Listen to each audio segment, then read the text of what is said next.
Yung una kong asawa, huwag na yun. Nanay ni Inda yun. Medyo problema tayo. Alam mo yung nanay ba ni Inday? Tisayan.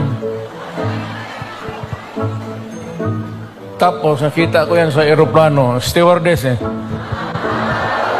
So, pag ano ko, hinanap ko kung saan yung bahay. Doon sa Monteverde, doon sa Davao, pasok ako sa mga bahay-bahay doon, nakita ko ang gaga. Nagalaba. Puta, maganda ito ah. Tapos sa hagdanan ako sa kabilang, sabi ko, Miss, labandera ka?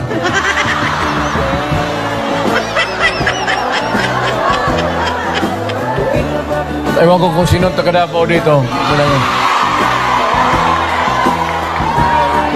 Yung hagdanan nila, may, nung nahalata ng nanay, si Puring, mother-in-law ko, inilipat yung aso doon sa hagdanan. Tang ina, hindi ako makaakyat. Kaya, hiningi mo eh. Ano lang yan yung ano tawag kayang pukpok sa Bisaya? Balutin mo ng karne, tapon mo doon. 2 araw, ang aso nila kakakakak. 2 araw na ako na. Nung namatay, kaya yun.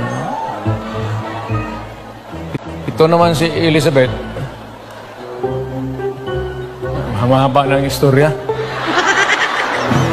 Pero basta tinanan ko.